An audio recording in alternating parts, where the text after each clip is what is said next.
I'd like to share with you some resignation letters that two teachers have written and have made public. I feel that they speak to the rest of us of what the teaching community is going through right now. And I think many more would agree with these, but are afraid to lose their jobs. Gerald Conti, a veteran social studies teacher, writes, "This type of total immersion is what I have always referred to as teaching heavy, working hard, spending time, researching, and attending to details, and never feeling satisfied that I knew enough on any topic. I now find that this approach to my profession is not only devalued, but denigrated and perhaps in some quarters despised.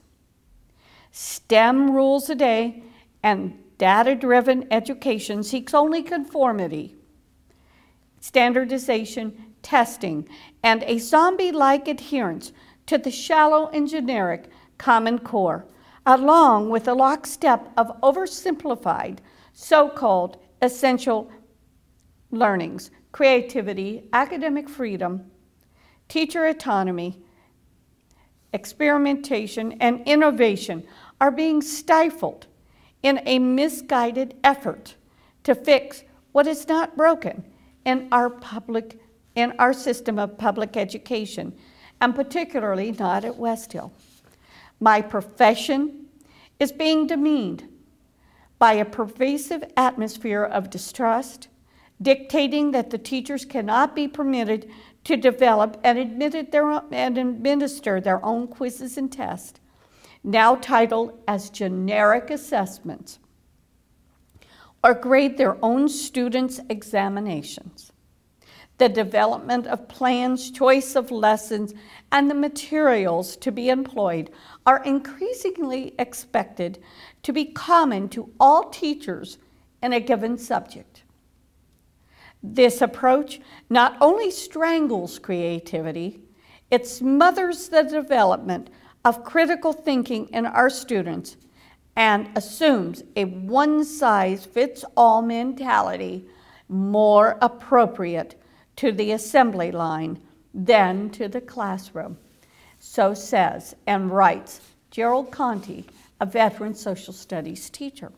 Mrs. Slider is a kindergarten teacher and writes this, "I have watched as my job requirements swing away from a focus on the children, their individual learning styles, emotional needs, and their individual families, interests, and strengths to a focus on testing, assessing, and scoring young children, thereby ramping up the academic demands and pressures on them.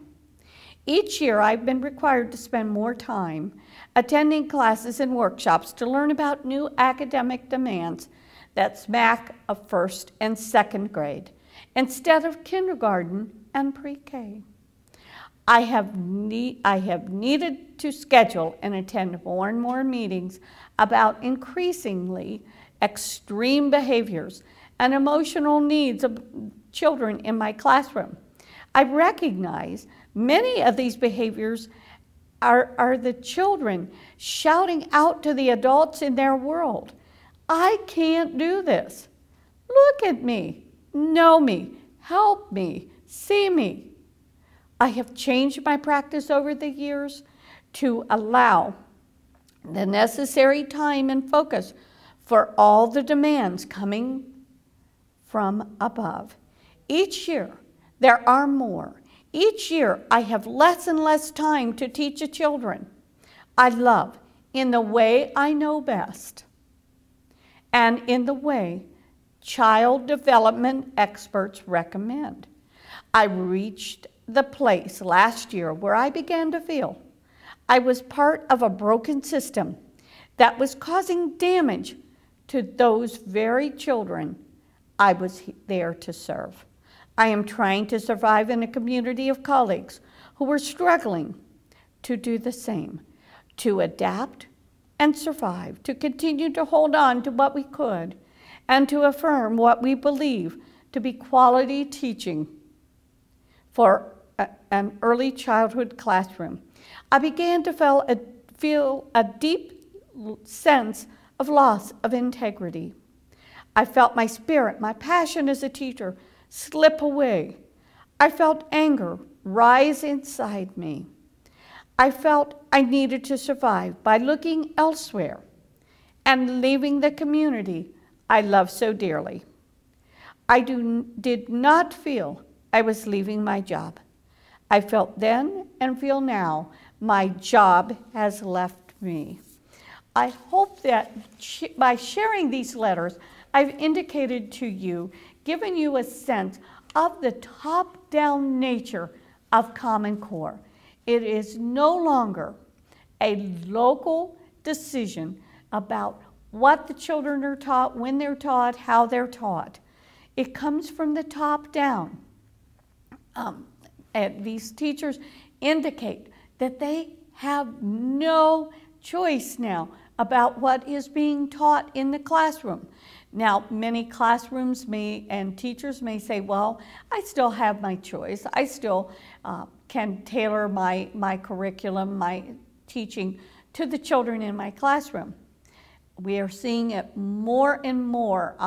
We used to just hear it from California and from New York, but I think even here in the state of Wisconsin, we are seeing the iron claws, as I call it, of Common Core clamping down and rigorously enforcing the fact that it is the federal government that is in control. We do call these national standards, but the fact is the tests, the SBAC and PARCC, are federally controlled tests. He who controls the test controls the curriculum.